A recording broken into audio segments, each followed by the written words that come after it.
Good evening. Thanks for coming out to Magnolia's tonight. Turn down the lights. Turn the mic on. Turn the mic. Oh, the mic's not on? It's on.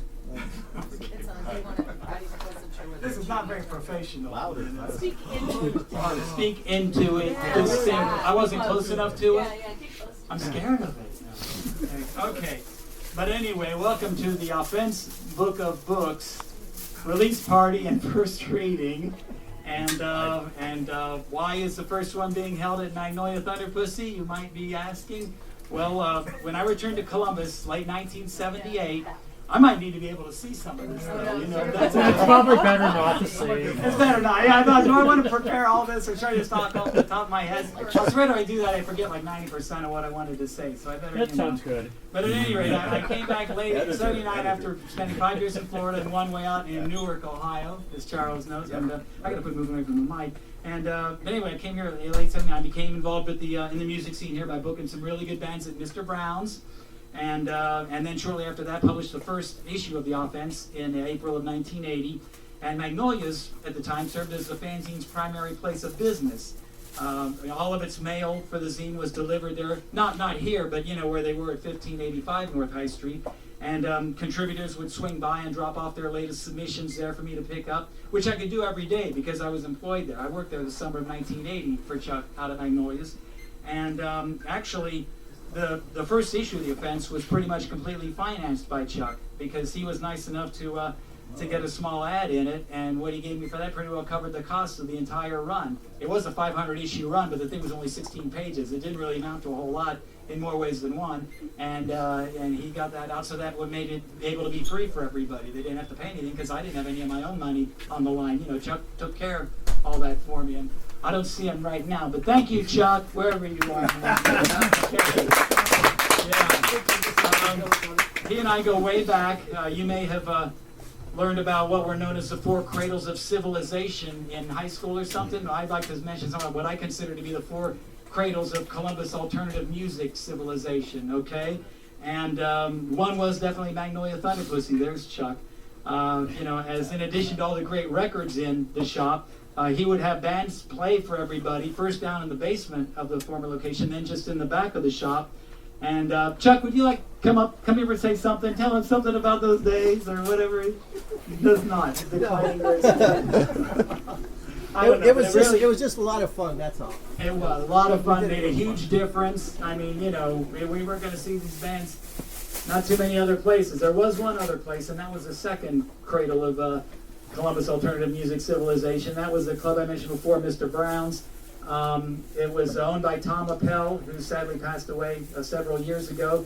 I write a little in my preface to the Book of Books about how few opportunities there were at the time for fans to see great groups in clubs in Columbus. You know, we could have local outfits at Magnolia Thunder Pussy, but then Mr. Brown's came along and gave the music a chance that none of the other venues in Columbus were willing to give to it. And during the 4 months I had booking there, from December of '79 to March of '80, Tom gave me a total of 47 nights, believe it or not, and I filled them with fantastic local groups like the Blades, Screamin' Urge, the Cowboys, Vertical Slit, the Vorts, the True Believers, and the Highly Evolved Cosmic Beings, and Twisted Shouts played out there too. Okay, sorry. And also, well, equally great out-of-town outfits were there, like Destroy All Monsters I had in, you know, one weekend, and Human Switchboard, who also played, you know, for Chuck out of Magnolia's. But as I say, Tom passed away a while back, so I can't really have him come up to the mic and say anything. Not that he would anyways, you know, want to.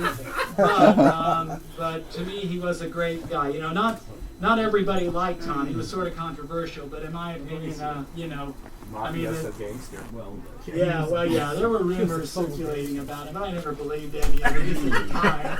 And he never gave me any trouble. I was just grateful to the guy. He made it all happen. You did a lot of coke, that's for sure. Yeah, well, maybe. I think you're innocent until you're proven guilty. You're right. Maybe he was proven guilty. I don't know. But at any rate, that was the first. To me, that was like the first true foothold that the alternative music ever really gained in this city, because you know we went from having very, very few and far between opportunities to see bands in clubs to all of a sudden 3 nights a week for like 4 straight months. You know, it was that's how it was. You know, and I still got all the flyers from the shows I promoted, and they'll be included as bonus material in the upcoming Offense book of newsletters, which will be out maybe a year from now or something. You know, like make time to scan. But right now it's the book of books is what we got now. And then the third cradle of Columbus alternative music civilization was Crazy Mamas. It opened to the public not long after the first issue of the Offense came out, and it very quickly became the dance hotspot in town. And it also was an incredible place to see some amazing bands. Bruce and Charlie Nutt brought in so many great ones. The Cramps, the Flash Tones, the Blasters, Gun Club, James Chance played up at Crazy Mamas. I mean, and I wish Bruce was here to say something. Maybe he'd come up. But I don't see him here tonight, but that's okay. That was Bruce Nutt and his brother Charlie. And then the last one I want to mention too is where I was first exposed to local bands, and that was towards the end of '78. I came over from where I was living in Newark to the North End Community Center, which was up at Northwood and High. I don't know if it's still there or not, but it was up there. No, it's gone. Everything's gone. Well, but Mike Ravage's Screaming Urge put together what he called the Nowhere '78 Festival, and that's his band played at it, and so did the Kinetics and Battery and Vorpal Gallery, who I really liked. I liked them so much. I talked to a bar back in Newark, the Stein, into booking the Vorps a few months later, and I don't know if Mike was here. If Mike Ravage was here, I'd want him to come up and say something, but he's not here either, so we'll move right along. Anyways, yeah, the Offense, 15 issues of it came out is from April of '80 to March of '82. That's what the books are. There are 888 total pages of the 15 issues. Each and every one of those pages is in the book of books in the 2 volumes, a complete set. Issues 1 through 8 in volumes 1 and numbers 9 through 15 in volume 2. I'm not backing away from this mic too much. Sorry about that. Most of those 15 issues identify themselves as books, which is why it's called the book of books. And everything is shrink wrapped. Everything is shrink wrapped. The 2 volume sets as well as separate volumes. So those who only want to buy one at this time, you can do that.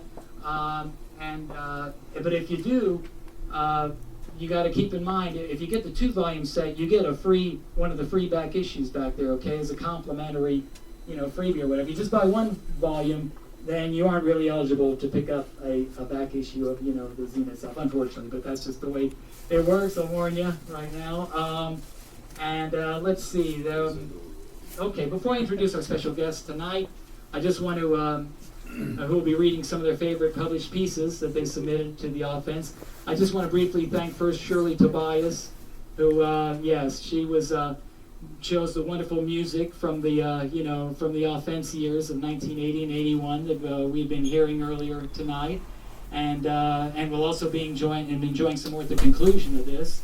I want to thank Radio 614 and its CEO, Pat Leonard, over there, who, as you may or may not know at this very moment, is streaming these proceedings on www.radio614.org for all the world to hear, which I appreciate. Hello, world.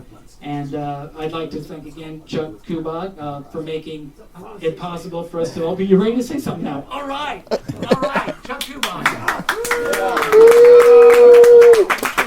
Background most of the time, but the thing about that time when we used to do those bands at the store was really awesome. Was we'd lock the door and we'd have our own little private space, and it was just us.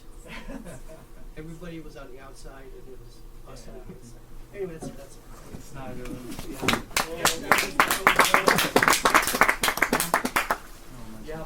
There weren't a whole lot of the fans back in of the music back then. It wasn't really hip to like alternative music at the time, so wasn't anywhere near like what it became later on. But we were like a family. And it's like I would read. I'll just once Don Howland has contributed a 5-page foreword to this, and what he's writing about is like the earlier years before the Offense started and before I got here to Columbus. But this sort of goes with what Chuck just said. If I can find it here, yeah. So here it goes. In Columbus, punk brought together 2 or 3 dozen people, tops, who might not have ever met otherwise. Long hairs, farm kids, prog rockers, visual artists. Most of them, I feel safe in saying, wouldn't have started bands without punk's assorted blueprints. The Columbus 1976-77 underground music scene could fit inside a 200 square foot used record store on the second floor of an office building, moles, and sometimes did. So I mean, that's how it was, just really small, you know. But we had all we needed. We had each other, and that was enough. We had the music. That was obviously, you know, most important. So let's see where I was. Oh yeah, so I was just gonna say, he's not here either tonight. But I want to thank my very kind and patient with me publisher, Robert Sims, who I got cards for. I want to give everybody his card, because if you ever want to put out a book yourself, you know, or if you know like a shop or a bookstore that maybe would be interested in, you know, ordering some, with you know, the card I give you, you can give them his number or website and all that, and they can, you know, they can get some issues themselves. Because if they order 3 or more, and if any of you guys like order 3 or more, you get a quantity discount. You can get them a lot cheaper from him than that. And a lot cheaper than they're going to be for on Amazon. I don't even know what Amazon's going to. I don't think I want to know what Amazon's going to be pricing them at. But you know, they will be listed on Amazon. Okay, but at any rate, yeah, I gave Robert. I put him through a living hell, but somehow he survived. You know, even though he's not here tonight, I think he's still alive. And really, without him, the Book of Books would have never happened ever. It would not have happened. You know. Okay, I promised I wasn't going to cry. That's it. But really, because it was a struggle, a long struggle to get somebody interested in doing the thing. And, okay, it shouldn't have been that tough, but it was. Anyway, okay, well, it's time for our first Offense Book contributor, finally. Sorry about that. To take the stage, he contributed a few reviews and has been in a few bands. He was one of many bass players in Great Plains. Well, a few bass players anyways. And yeah, and he let me just see. And okay, yeah, and also he was one of the very few members of House Hearts. It was just him and Bob Robinson together. They were the openers for one of the openers for Cocteau Twins at Newport in '85. If anyone saw that show. And, I hope he's still here. I hope, because he's going first, because he's got a band rehearsal later tonight that he's got to be getting off to. I see you still here, Paul. Thanks for hanging around, man. I really appreciate it. Band is Closet Mix, right? Yep. And they're going to be performing near Cincinnati this for Saturday night. Mm-hmm. And I think maybe they're going to be playing also what Ace of Cups around the 19th of this month, or is that going to be something different? I think that's just me. I don't think you guys. That's okay. That's enough. That's okay. As long as I count on you, that'd be great. Yeah. That's like 2 weeks from Saturday out at Ace of Cups. We're going to have Paul performing. We're going to have Ron House performing. We're going to have Mike Rep performing. We're going to have Nancy Kangas performing. Right, Shirley? Shirley's in charge of organizing the concert part of it, so she knows more about it than I do. But yeah, that'll be the Saturday the 19th. They sort of Mike Rep too, right? Huh? He says that. Oh, I'm sorry. Okay, and let's see. I think okay. Well, just briefly to borrow a line from Mark Wyatt, whose pen name in the offense, by the way, was Mark J. American. Ladies and gentlemen, Mr. Paul Nini. Can you start out with the rumble of your bass guitar there? Hopefully I brought it. Okay. Oh, well, you can impersonate it, kind of. Yeah. How does that sound like? Do. That's it. Okay, so I'm going to read, even though it's embarrassing, because I was stupid back then. That's the way it goes. So. All right, so just to give you a little preview of this one, it's called America is Waiting. It was written, I think, in maybe '81, and it's when there was a lot of English bands putting out records and not so many American bands. And New York Rocker was making a big deal out of it. So here it goes. Stand up and say, hey, just a second, which is exactly what I'm going to do. I must say that I have to agree with Tim that England has a definite edge on America as far as new music is concerned. They've got the independent companies and distribution, they've got the bands quality and quantity wise, and they've got the momentum. Here in our homeland, we have dinosaur record companies, radio apathy, and we're much too spread out to have a good independent distribution system, though I hope somebody proves me wrong. And they did eventually, which was good. So, face it, what's happening in England can only happen there, and it probably won't ever happen here. I was wrong about that. The closest thing we got is that, sorry, where was that? Is that we've been going, that's been going on out on the West Coast, and I must say I haven't been too impressed with that so far. I don't like to make sweeping generalizations, but with the exception of X, most of these new West Coast bands are just playing retro punk circa 76, 77, and neo-Nazi manifestos are not my thing. Yeah, right. So anyway, what we've got after this long introduction is a look at two American bands. I'm only going to read about one of them that I put up against England any day of the week. So this may not be Liverpool or Manchester, but as John Lydon says, this could be heaven. And as David Byrne says, heaven is a place where nothing ever happens. Okay, so I will read about Mission of Burma because still some of my favorite records come from Mission of Burma. Okay, so we've got the review of Academy Fight Song Single and the Signals, Calls, and Marches EP. Let's start with the single. This has been out for a while now, and I would highly recommend it to anyone. There's enough power here to compete with any of the West Coast bands, and the obvious comparison is Pink Floyd Wire, but they go beyond even that. This is definitely powerful, passionate, almost desperate music that deserves to be heard. The A-side was written by bassist Clint Conley, and lyrically it seems to be dealing with individualism and isolation within a military school. Take, for example, The Sound of Marching Feet. It has a strange allure, and I'm not your academy.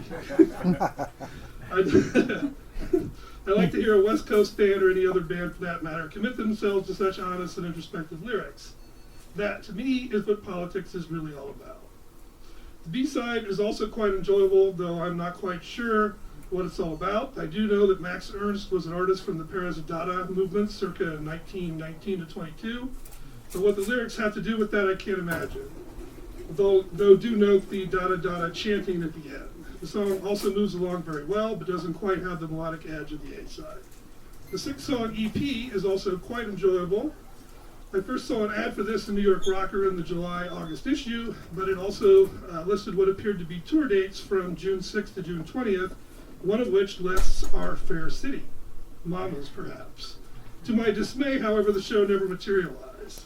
I also like to add that the same New York Rocker in question had an excellent article giving the history of the band. The EP is a definite step ahead as far as sound quality goes, and this time tape effects from Martin Slope, who can be heard on Academy Fight Song, is credited as a band member.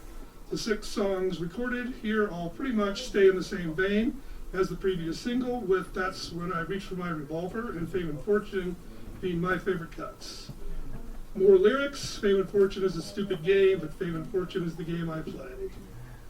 The only thing I've got left to say is that Mission to Burma is probably my favorite American band at the moment, and both of these records are available at School Kids Records. What's the other one you're not really about? Oh, it was the Bongos.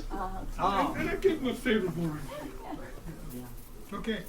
And who you wrote about twice. There was another Bongos Yeah, review a few months later, so that was Right, a so- pretty big favorite of Paul's. What issue was that? Oh man, put me on the spot. I don't know. No, you don't have to look at I don't have the photographic memory. Oh, that man, I'm I outta used here. to. Thank you, Paul. That was great. All right. Our next special guest tonight really needs no introduction, but I'm going to give him one anyways. Actually, I'm going to let Don Howland do that by reading again a couple of short excerpts from his foreword in the Book of Books. Got it marked here. He's writing about the early scene in Columbus, and he's describing some of the bands. He talks about, he lists a few here. Human Switchboard, who were based here for a while, and Jim Shepard's Vertical Slits. And of course, there was Ron House, a big head filled with big ideas, and one of the best songwriters of the American underground from '77 on to the present day. His first band, the Twisted Shouts, was a floating, it's true, it's what he really wrote. His first band, the Twisted Shouts, was a floating experimental unit that didn't rehearse and played a legendary show on the oval of Ohio State's main campus, cut short when a black guy with an afro leapt on the plywood stage and splattered the nose of its shirtless and clarinet-wielding co-front man, David Kolchak. Is that right? Do you remember that? Oh, yeah. Yeah, okay. With a karate punch. A karate punch. And then let's see. Then he writes about later on, a couple of years later, he's talking about how things have developed. Jim Shepard's now with Phantom Limb, Mike Reps with the True Believers, and Roundhouse first with Moses Carryout, whose shambling melodic ruckus put one in mind of the Raincoats and the Rough Trade version of post-punk. And then the Great Plains, where he was joined by the Vorp's energetic Wyatt Brothers and Screamin' Urge drummer Dave Green. And himself, but he won't say that. Oh yeah, good point. Okay. And then so Ron contributed to no less than 9 of the 15 offense books, and he helped me in so many other ways. Moses Carryout was one of the bands that played at a 3-night benefit for the offense at Mr. Brown's back in 1981, and Ron and the Great Plains were nice enough to agree to play with the Embarrassment at Mr. Brown's in '83, and Nick Cave and the Bad Seeds at Stashes in '84, and The Fall at the Newport in '85. Great Plains was a part of all of those great evenings. And I don't know. I know this isn't in letter to a fanzine, but ladies and gentlemen, Mr. Ron House.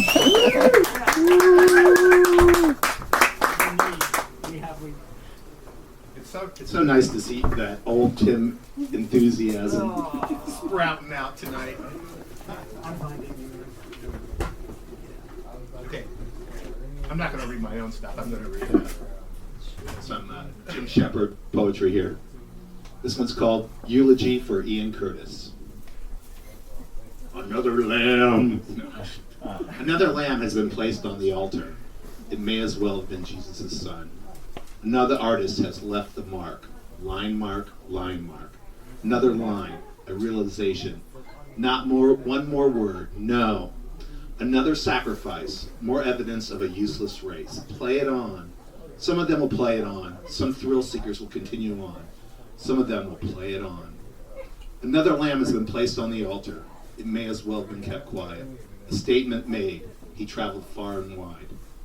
That one moment of insight, disorder is the tale, and the example in the pane of mirrored glass.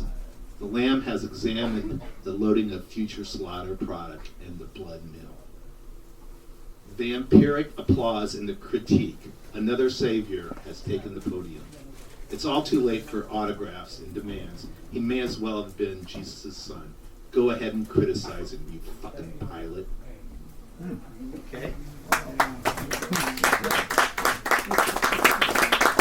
I might be in this next poem. That's the only reason I'm reading this. I do know. Okay, this one I think he wrote when he put out his first album, the Vertical Slit album. He went into the mental hospital right after that with my friend Lori, and so she's in here too. Okay, it's called Untitled. It's like adolescence, pre-trend. Yeah, Lori, we sat and took the small rubber stamps, and in a rage we stamped all them lighter sheets. Hand watercolored images pasted on Ed Emery photos. Ed jumped on the toilet seat with his discolored baggy briefs on Cornish hens and Toulouse-Lautrec, Jeannie Gump and Bruce's Confederate Army uniforms. A first album containing more sounds than I heard today. We carried them up through the elevator. The album was debuted there in the waiting room, Kelly of Yin and Yang. All the people seated sat and listened. 102553, 102554 Blair. You had Roxy Music Tour 1 photos on your broom closet door. She was pretty good. I had that memorable pubescent album out. Out where? In 2 buildings at Le Mans?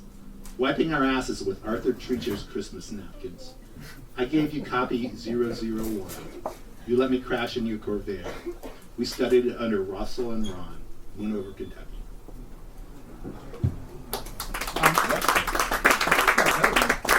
You want to keep going? No, you keep. Yeah, you can find it. You want me to help? Yeah, there's a parallel one here.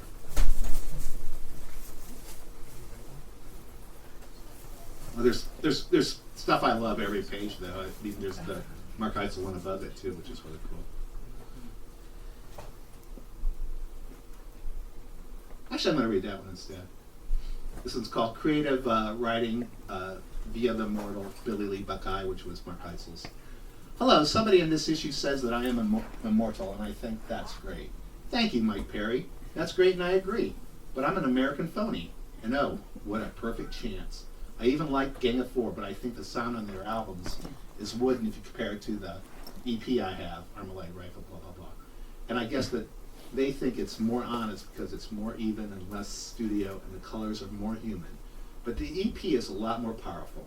If you are really basically ignorant like me, and all you've got to go on are words, all you really have to go on is honesty. And is that something that we have to be satisfied with? I have to get a beer before I plow through Mark's mind here.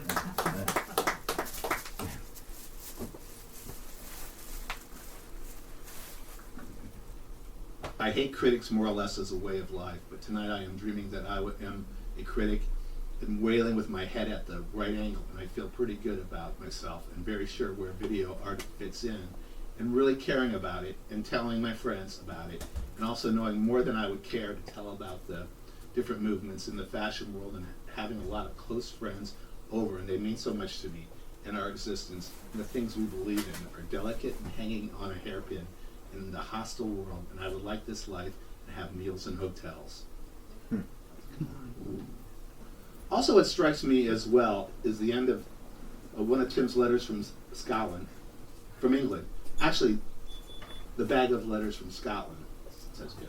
It goes, it's exciting to get a letter from America. We're all thinking about America these days. I suppose I should let that one pass, but I'm sick of culture, and most of all English culture, because aren't the English a most noble race? I love the end of this letter because of its pretentious apocalyptical vision shining from the bilious blue of the English cultural eye. He's giving us a gift horse in the mouth. Gift horse in the mouth? He isn't sure what he is saying, but like if you can sense the spirit, but I'm probably wrong. He must be talking about the election in Iran. Right. I mean, really, we must be nice to the poor British. Thanks, Bill. Then Tim puts in there. Thanks, Billy. I was hoping to get more mail from there. By the way, to whoever wrote the article about Ian Curtis, you're wrong. The furor over his death does not boil down to media hype. But listen again to the music.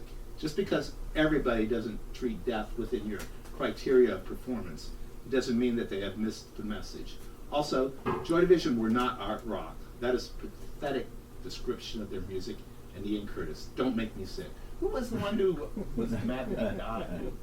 Oh boy, I'd have to review and know myself. I think both those articles are both things I read about whoever wrote that. Okay, thank you. Oh, and thank you, Ron. Thank you.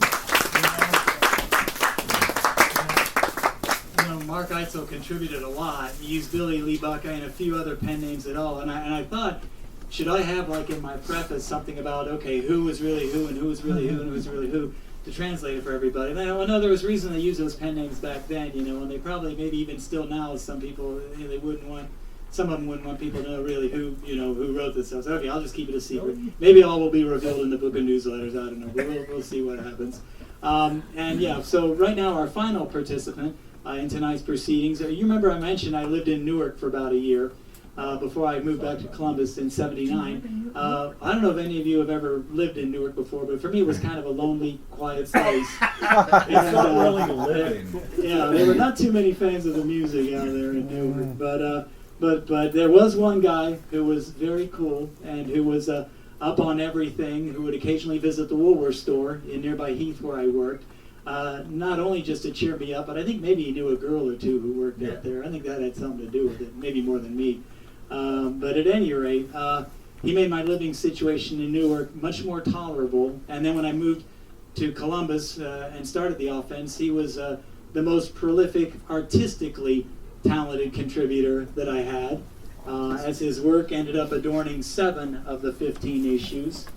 And I'm not exactly sure what he's got in store for us right now, but we're about to find out. He's responsible for the slideshow that's been projected behind us the whole time. Trillionaires, and Okay. very good. I'll give it a So shot. Charles Wynn. So ladies and gentlemen, Mr. Charles Wynn. Well, that was going to be, actually my name is Mr. Il Prepared. Because I haven't got, I thought these slides were sequenced and all that, but obviously they aren't. Move up a little closer to the mic. Okay. There you go. Oh, Boom. the sound of that. Scary. Anyway, yeah, I actually knew Tim when he was assistant manager at Woolworths. And I was going with this country western singer named Tammy. Oh yeah. She used to tell me, she said, there's this, my manager, he likes weird music like you do. like that Patti Smith and stuff, and you know, he's nice, but he's real weird. You know, I think we ought to, you know, meet him. He just lives not too far away from the store, Woolworths. So I went over there and I just thought this guy's, you know, he's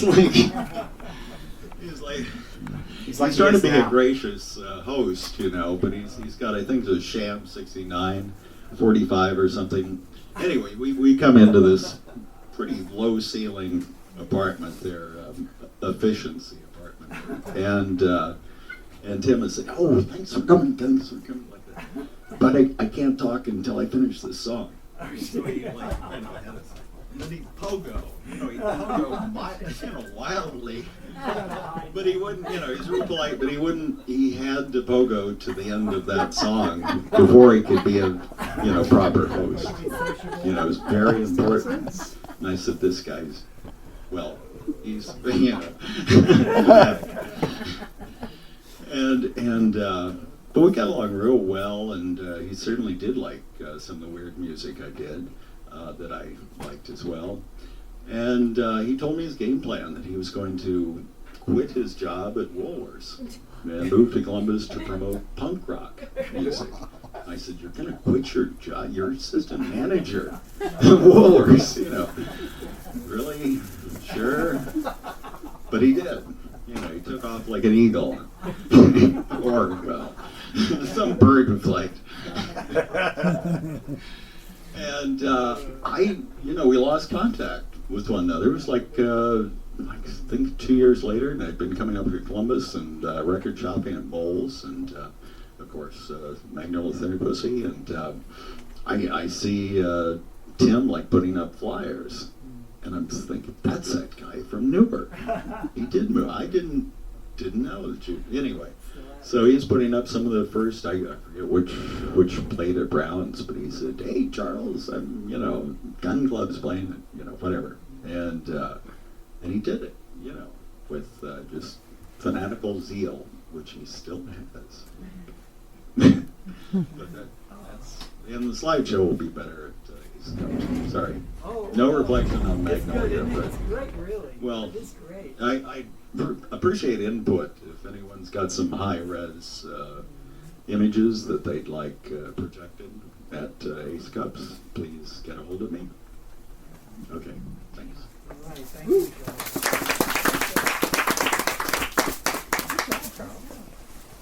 Thank you, Charles. And speaking of input, this is kind of the part where I'd like to open up the things for any questions that any of you might have, either for myself or Ron or Charles. Or Paul, I see he's still here. I guess rehearsal hasn't started yet, apparently. But no, really, if anyone wants to ask about anything, Ron has a question. Why did you edit out my Soul Train review? Oh no, I don't remember. What did I do to it?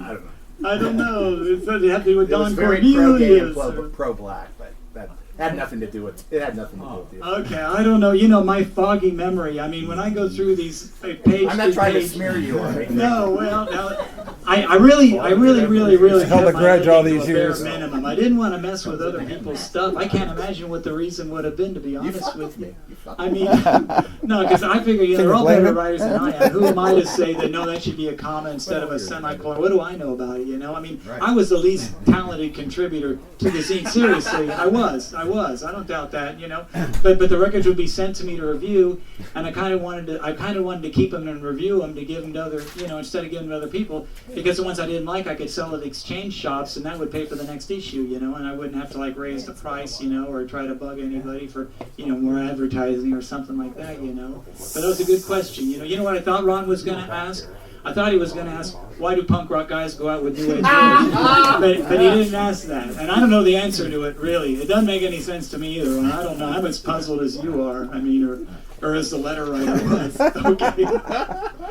Anyway, yes, Nudge, Squidfish, has a question. How'd you meet Arliss? How did I meet Arlo? Oh man, that's probably. I was forgetting what you repeat the question so the folks. Oh, okay. When did I first meet Arliss? Or how? Yeah. Golly, man, I don't know. Would she been at a Nowhere 78 festival? I imagine Arliss was the type of gal who got around about everything, you know. And I don't distinctly remember it. probably everybody else who's ever met Arliss does distinctly remember the very first time they met her. But to me, it's kind of a blur, you know. I mean, I was in a Newark. The city had me confused, you know. I would come out here to try to clear my head, and I don't really have the photographic memory. But yeah, I'm sure it would have been at Nowhere 78, where maybe she did something. Maybe there was a slight chance she did something that kind of caused a scene or something. I don't know if that would have happened. No, not Arliss. No, she wouldn't have done that. But yeah, and so it could be. But yeah, but then, you know, she would go, you know, the shows I would promote and stuff. I mean, she was constant. She really, really supported. She'd be out at about everything, you know. I can remember her getting particularly carried away at Exmal Deutschland at Stashes towards the end of that set, you know, and very enthusiastic in her own unique and special way. And I remember with the Black Flag and Me and Mr. Mustard were right around the corner from, right around the corner from Crazy Mamas and stuff. You know, she and Henry Rollins, I think, had some fun one of those nights or whatever. Oh boy. Maybe that has nothing to do with the first time I met her. I shouldn't even be bringing any of that stuff up. It's part of our past. You can't sweep it under the rug. It's there. It's there. And I'm not imagining it. It's the only. Any other question? That's a good question, Nudge. Thank you. Yes.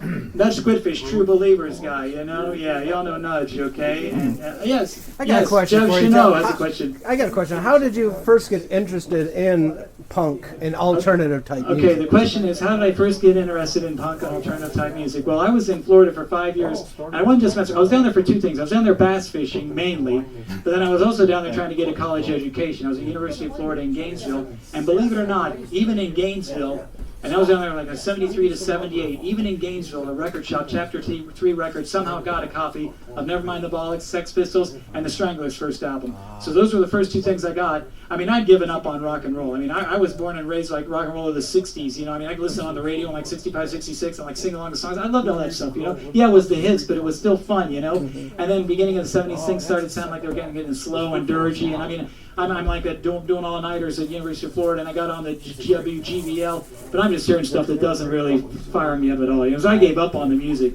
But I guess I must have occasionally went in the record shop, and I just saw those two, got them, and I thought, wow, you know, wow, the life is back. The enthusiasm is back. Okay. You know, we're on our way now. It isn't all over yet. You know, there's still a spark there. And then when I got back to Columbus, of course, I found everything here. You know, I mean, I would, you know, Magnolia's was incredible. We were lucky to have a few good record shops in Columbus. I mentioned Moles, you know, that Don wrote about. And I mean, you know, we had like, you know, Singing Dog and School Kids. They became Used Kids and stuff. And I mean, it was a great. And I would go to Cleveland once a month. I mean, I do record shopping up there. They had like Record Rendezvous, Record Revolution, you know, and they had the clubs like Pirates Cove and stuff, Fantasy Nightclub.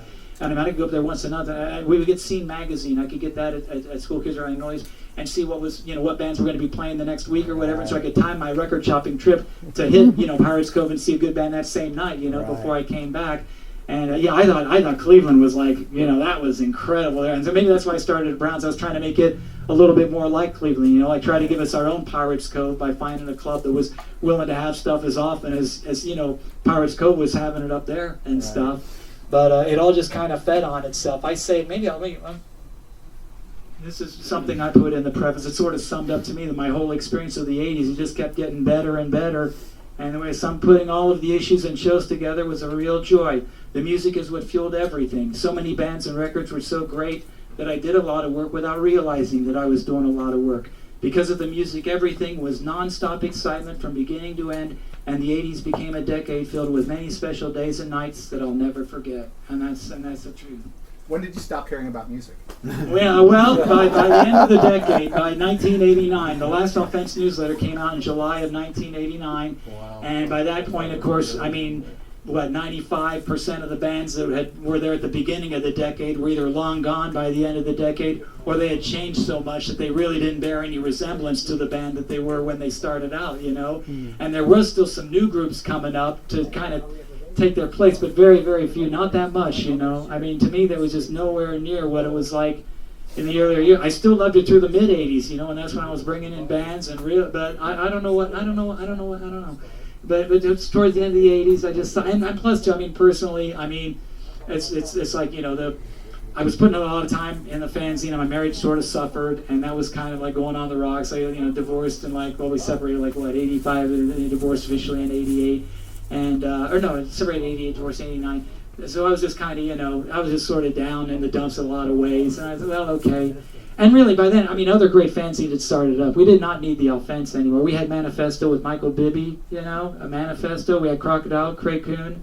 Who else do we have? I mean, there were a lot of zines in this town, and I was not really necessary. That's really why I after Browns only lasted 4 months, because by that point, then by March of '80, these other clubs realized, hey, you know, and Browns is still standing. You know, they're having this music, but the plumbing hasn't been ripped out. You know, it hasn't been burned to the ground. This punk violence must be overrated. Maybe we can take a chance and have some of these same groups in here. You know, let's give it a shot. You know, he's doing pretty well with them. Let's give it a try too. So I was like, okay, well, other clubs, and you know, bands could by that point any of them could book themselves into Browns or anywhere, you know, that they wanted to and stuff. So I just didn't feel really that, you know, as necessary as I was earlier on. It was sort of the same way, you know, with the fanzine. But so then I just got into, you know, after the divorce and the self-esteem's down, I well, what do I do to cheer myself up? All of a sudden I got all this free time, you know, and I just, like I said, music was pretty well winding down for me, so I just got into running and racing, did that through the 80s, 90s and early 2000s, and then I got the itch to get back, so like in 2000 I started going door to door to all the radio stations in town, trying to get a show on the air. Though, you know, I really don't want to go through promoting shows anymore. There's not many groups I'm, you know, and I don't do a fanzine anymore. I did like over 100 issues between the newsletter and the books, 15 books and 86 Offense newsletters. I know radio. I've never done a radio show, but that'd be kind of fun, you know. That was like one dead end after another.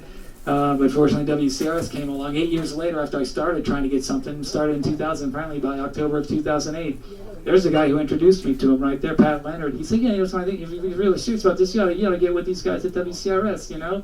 And he probably introduced me to, you know, Eugene Beer, the chief engineer out there. He took me to Micro Center and he pointed out everything I needed to get.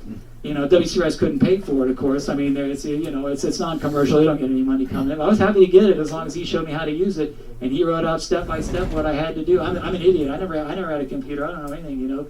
But Eugene carefully ran. 2 weeks later, my first show's on the air, just like that, you know, thanks to Eugene and his tutelage. And now that's been going since October 2008. Believe it or not, you guys, some of you know how many episodes have been done. My show is yesterday's Top Secrets. 724 episodes, I swear. And what we're doing now, we're rebroadcasting them all in order. And like this morning, let's see, today is what? Today is Thursday. This morning was number 55. So we've been doing it for like about the last, it's 4 a week. It's 4 mornings a week, Tuesday through Friday, 7 to 8, 2 FM frequencies, and it streams, okay? And so today was 55. We got 55 down, and only another 669 to go, I think. Yeah. So basically, for the next 3.5 years, even though it's 4 a week, for the next 3.5 years, people are going to hear it, whether they want to or not. It's going to be on WCRS from 7 to 8. That's Tuesday, Wednesday, Thursday, Friday morning. 92.7 and 98.3 FM and www.wcrsfm.org. Okay, and a plug. But, you know, I don't know how many people listen to this stuff, Pat. I don't know either. I think, you know, Pat's doing great. Radio 614, you know, doing fantastic. And I hope WCRS is too, you know. I mean, everyone's hard. I'm one of about a dozen guys who have shows on at night. The new episodes have been going on at night, but like when I started really getting on this and working on it, I mean, I don't have time to do new ones anymore. So they're rebroadcasting ones at night. They're randomly picking them though. And I'm one of about a dozen guys at night who have their own music shows. None of us make a dime while we're, you know, doing what we're doing. It's just for the love of the music and to get it out on the air, because we know that, hey, there's no other stations that are going to be playing this stuff. You know, its only chance to be heard is really if we, you know, get our own shows together and get it out. So that's why there's a great group of guys. And it's not all music. There's talk programming in the afternoon and the mornings. It's 24 hours a day, you know. Great station. Good question, and I'm sorry, very lengthy answer. Did it sort of answer it, maybe? Yeah, thank you. Part of it anyway, okay. This is fun, man. Anyone else want to ask me anything, you know? I mean, anything. That's okay. Yes, Pat. A young man on the internet from Chicago, Illinois, by the name of Chris Wyatt wants to know, ask Tim about singing with the Americans. Oh, wow. Well, Chris Wyatt was in the Americans, and they were on the cover of, I think, the 38th newsletter. Maybe Chris will correct me if I'm wrong on that. That was the band, the Americans. Basically, well, it was the Oilers, really, most of the Oilers and stuff, which was Captain's favorite local band by far up in Moles. Captain loved the Oilers. I know he did. And they were very, very good. And I don't know if Chris or someone asked me, you know, invited me to just sort of sing, yeah, we'll call ourselves the Americans. I guess that's where Mike Wyatt got his pen name, because he was with the...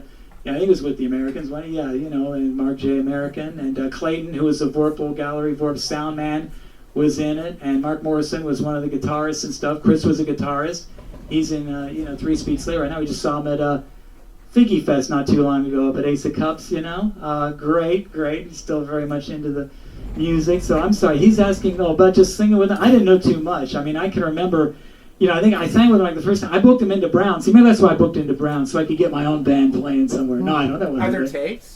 Huh? Do you have tape recordings of you? I have some tapes of some of the sets. I don't think I have any Americans recordings. Maybe Chris or someone else does, That's what I thought. The last 15 episodes of my show have been live recordings of the shows I promoted, soundboard tapes and stuff, yeah. Great Plains Run. I played some excerpts from your set opening for the fall in Newport. You talk to my lawyer. Okay, I asked Kurt Schieber. Kurt Schieber's promoted like 300 shows or whatever, and I said, Kurt, I don't have time to do new shows in the evening for now. I'm working on the book. Could you take this over and just play some of your live tapes and stuff? And he said, no. When I made those tapes, I swore to the bands this was just going to be for my own private use and enjoyment. And I'd be betraying that trust if I played them on the radio. Now, no, Tim, I can't do that. Well, okay, but it's really sad. There's a lot of people that really love to hear that, and I really don't think the bands would care anymore. And they never find out, anyways. But so we get out now. So that won't happen. But yeah, so no live tapes. I don't have that. I've played live tapes. You guys know, and I have Razor Penguins and Gibson Brothers and Scrawl.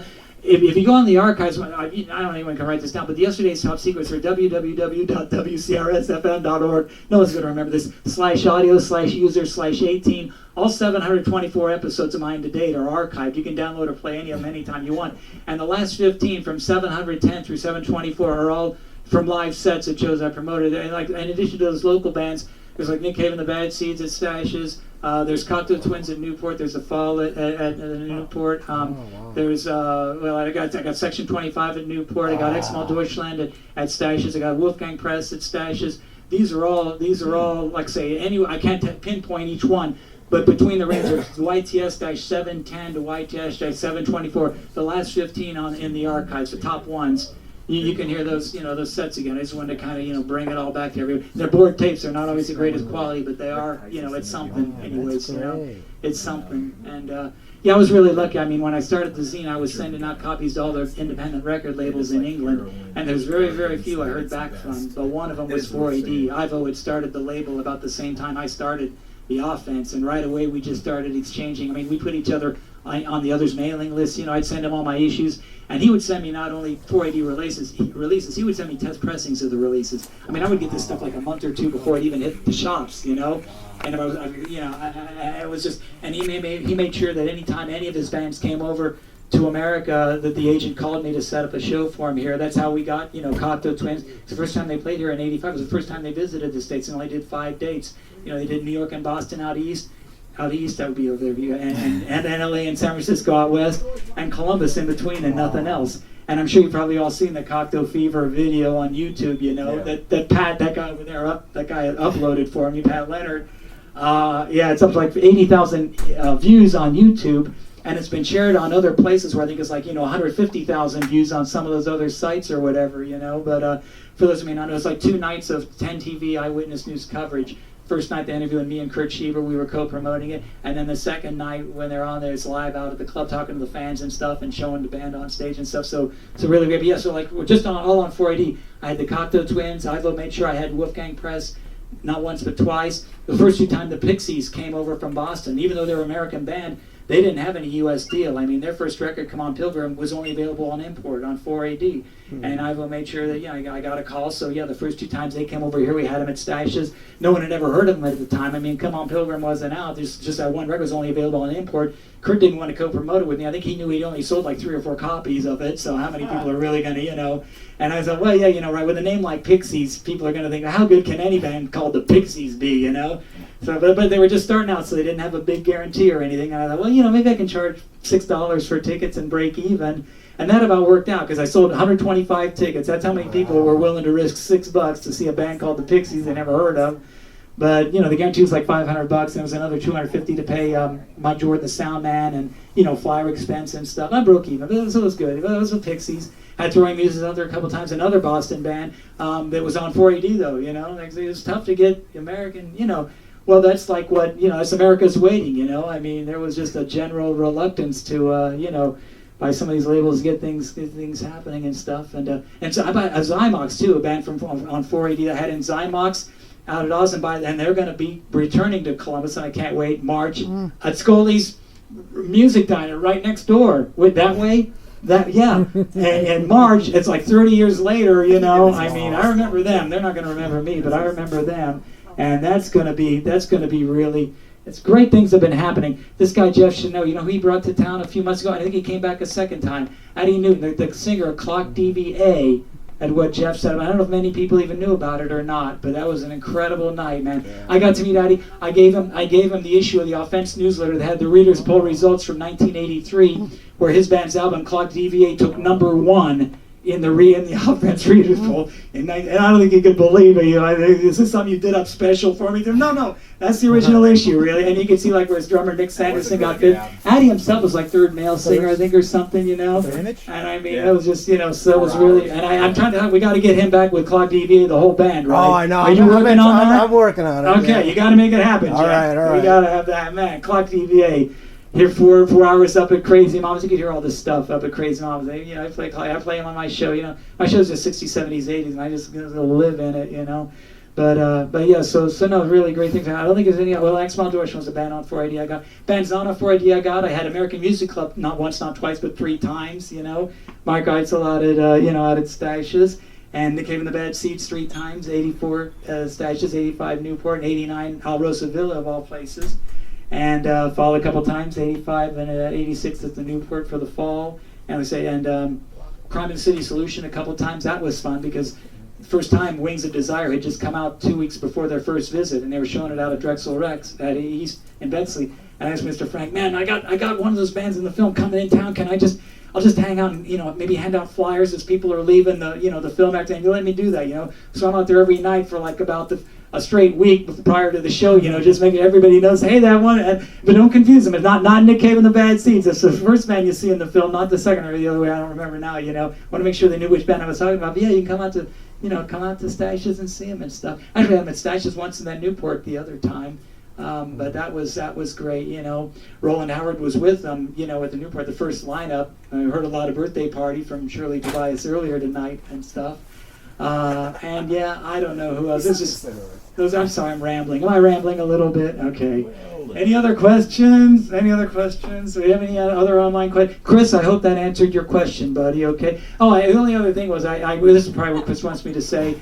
Even when I quit singing on a regular basis with the Americans, I would still rejoin them at the end of all of their sets. I had like my old choir robe from Upper Arlington High School choir.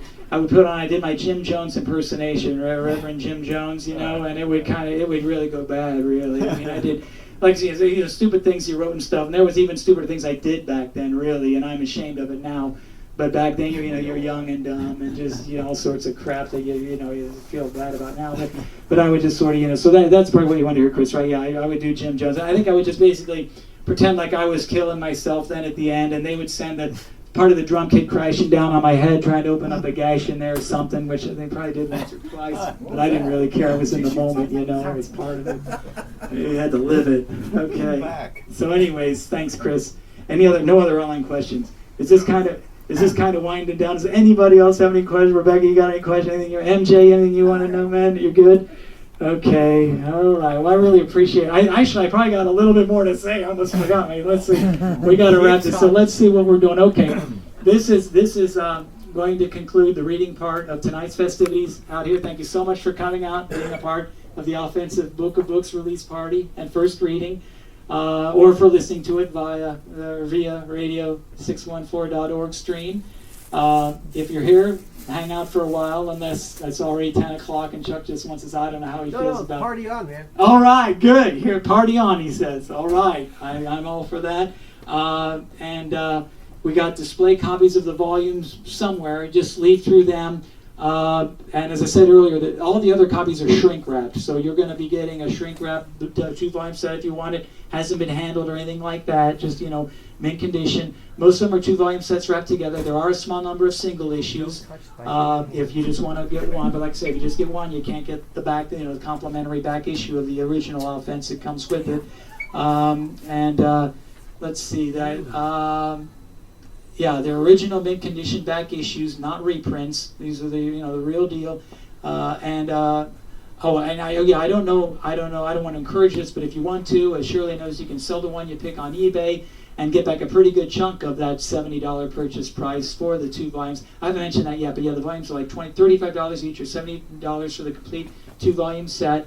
Okay, but basically, yeah, that's about it. Thanks for coming out, everyone. Thanks, Charles and Ron and Chuck and Pat and Shirley and Robert, my publisher, and who's now about to start the music up again. I do want to, just a quick note, the next Offense Book of Books readings, in case you think of a question later on you maybe forgot to ask tonight, that's going to be a week from tomorrow out at Lost Weekend Records from 6 to 8, and Friday, January 11th. Mike Rep will be both performing and reading at it, and Dave Troutner of Razor Penguin fame will be reading. And I'm hoping Mike Goffey will be reading. I don't know if Mike's still here or not, but he was here earlier. Apparently I gotta beg him a little bit more, but hopefully he'll be taking part. And also, Shirley will be spinning out at Lost Weekend as well, right? All set to go there. And I don't know if we'll be streaming that or not. Do you know if that's going to be streamed? I don't know. Well, to be determined. And at any rate, that's I think that's about it. I'll see you. I'm going to be over at the counter. And thanks so much for coming to Magnolia Pussy Records, Thunder Pussy Records for this reading. Did I say Magnolia Pussy? I'm sorry, but I meant Magnolia Thunder Pussy. I don't know what I'm thinking about. Thank you, everybody. Thank you.